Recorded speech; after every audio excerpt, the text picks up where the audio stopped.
Hello, I'm Chris Williams from Read Comics They're Bad For You, the name of my YouTube channel. Or if you're watching this on BitChute, the name of my BitChute channel is Comic Freak. Today I have a couple of articles for you from Star Wars again. They're both related to the premiere of The Rise of Skywalker, so let's get into these articles. Why George Lucas's absence from The Rise of Skywalker premiere isn't shocking, and the creator of Star Wars, George Lucas, wasn't at the premiere, and that is a massive insult to the man. The biggest mystery coming out of Star Wars, The Rise of Skywalker, isn't how Palpatine returns from the dead or the true identity of Rey's parents.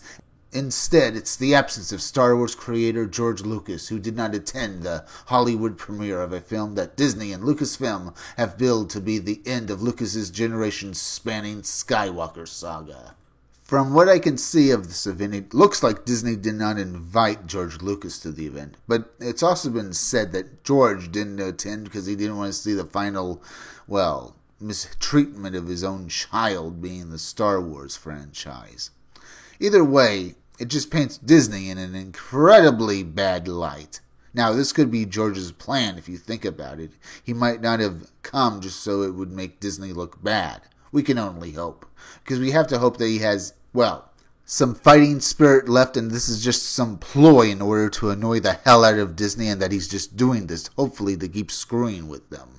On Monday, Lucasfilm held the premiere for The Rise of Skywalker, directed by J.J. Abrams at the Dolby Theater in Hollywood. In addition to the cast of the Rise of Skywalker franchise alums like Harrison Ford and Ahmed Best, who played Jar Jar in the original trilogy, made appearances on the blue carpet, Lucas forever changed popular culture when Star Wars debuted in 1977.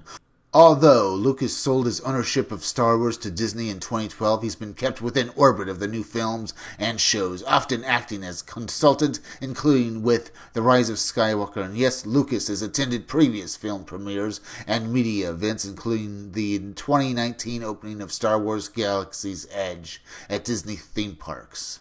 Well, it looks like that orbit's now decaying, huh? It looks like Bob Iger is making a deliberate ploy to try and blow him out of the sky and keep him away from Star Wars, because he's probably worried about all the bad press that he's going to be giving them. But it could be that this is George Lucas's plan as well, as I said. But Star Wars isn't George Lucas's thing anymore. It hasn't been in years. In 2015, in the lead-up to The Force Awakens, Lucas got real to Charlie Rose in an interview that revealed his raw feelings towards the sale of Star Wars, referring to it as a breakup. He called Disney white slavers, a widely criticized and clumsy articulation of his lingering anti-capitalist sensibilities.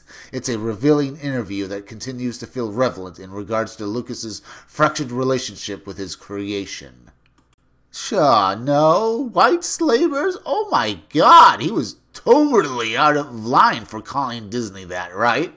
I mean, they're only basically buying everything up in Hollywood and basically turning that entire town and everyone living into it into a giant version of Monopoly. Yeah, we might as well give Bob Iger a little monocle and a mustache and make him the Monopoly guy.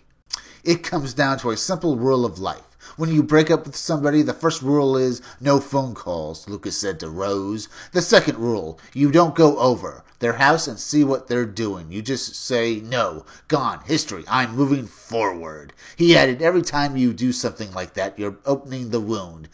Again, you have to put it behind you, and it's a very, very hard thing to do. More recently, in Disney CEO's Bob Iger's new memoir, The Ride of a Lifetime, the executive wrote that Lucas felt betrayed and that the transition from Lucas to Disney got off to an unnecessarily rocky start. Is that how you put it, him yelling and screaming that you were going to kill his baby? That Star Wars was going to go down the agenda-driven politics route, and that you were just going to make Rey the bestest ever in the entire galaxy forever and evermore? If you call that getting off to a rocky start.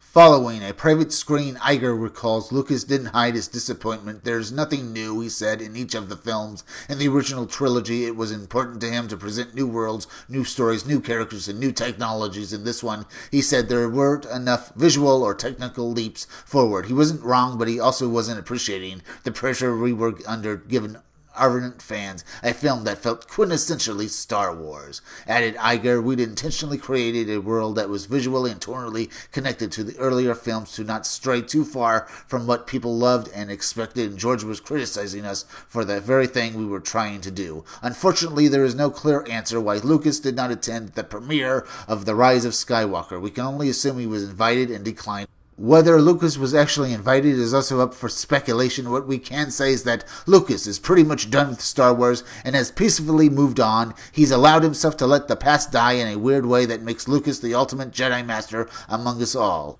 Well, George Lucas might not have been at the premiere of Star Wars The Rise of Skywalker, but, well, critics and, well, reporters were, and guess what they're now saying about the movie premiere? Packing screens with shill media isn't helping Rise of Skywalker. Star Wars The Rise of Skywalker is coming to theaters beginning this Thursday, December 19th, but Lucas and Disney premiered the film on Monday night to a hand-picked, Disney-friendly crowd. One of our favorite blogs, Ace of Spades headquarters, noticed some of the surprisingly mixed reviews and had this to share. Although the premiere of The Rise of Skywalker got some positive reviews as well, the hand-picked audience of carefully screened pro-Disney critics gave the movie a lot of mixed to outright negative reviews. And these people are generally the sort of you-go-girl fake movie critics who routinely push crap like Dark Fate and Batwham and up to 90% critics ratings, but they're very mixed on this piece of crap. I'm not going to go through every review, but you're going to get a good idea about how these reviewers feel about The Rise of Skywalker, folks. Star Wars The Rise of Skywalker, certainly the most convoluted Star Wars there is. A lot of it I liked, but the first half gets so bogged down with exposition and new plot and doodads and beacons and transmitters, it feels like it should have been 3 movies of its own. My favorite Star Wars are the ones that take their time and focus on the characters. The whole first half felt like all the exposition. It does get better, and Lando rules, but there's just so much plot, it feels so rushed, and the Emperor stuff is so weird. I had a dream that I dreamt this movie was like woo, now I'm awake and bummed out again. These are all tweets from Mike Ryan, who apparently really didn't enjoy this movie. Here's another from Eric Eisenberg. There is good in Star Wars The Rise of Skywalker, but there is more that is disappointing. There are a number of choices that just don't track fan service, that doesn't work, and ignore details that are missed. I'm bums. Hashtag Star Wars The Rise of Skywalker. Well, at least these guys are being honest for once. Scott Middleton of Forbes is a reliable Disney corporate shill who has been very fond of the theory that the audience is to blame for not liking Disney's Star Wars movies. I guess he'll have to blame himself now. Here's the tweet from Scott Middleton. At worst, I expected The Rise of Skywalker to be a well-made movie that I didn't like or whose story choices I disagreed with. I was not expecting a genuinely bad movie with video game plotting, thin characters, weak action, and endless exposition of no consequence. Heartbreaking. Here's another tweet from John Campea. Star Wars The Rise of Skywalker reaction. There are a few great big moments, and I'm sure a lot of people are going to love this movie. Unfortunately, I'm just not one of them. Hopefully, I'll like it a little bit more after I see it again tomorrow. From Butthurt Jeremy. So toxic. Jeremy here is referring to all of the different reviewers who are having to watch this movie again to basically force themselves to like this movie so they can give out some reasonably good reviews. I don't think anyone will believe them even if they do shell out even more. Here's another tweet from Data Racer. Lucasfilm is advertising Rise of Skywalker to SJWs as a film that promotes gender equality. And that keeps working for all of these woke remakes. Disney is falling back on identity politics because this movie blows. And they know it, so they're basically going to use any way possible to promote it. But it looks like, well, not even their shill media is backing them anymore, and are at this moment backstabbing Disney. Breathe it in, folks. Watch as the shill media does everything it can to try and save itself because they know they can't back this movie without them basically irreparably damaging their reputations.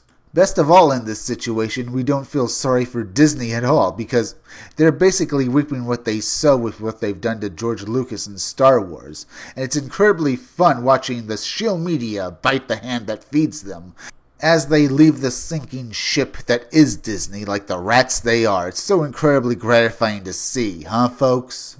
If you like this video, subscribe. Make sure you're still subscribed, and I mean that because YouTube is currently doing a subscriber purge and an ad revenue purge, so make sure you're still subscribed. If you're watching my videos, but you have not subscribed to my YouTube channel, then please subscribe to it.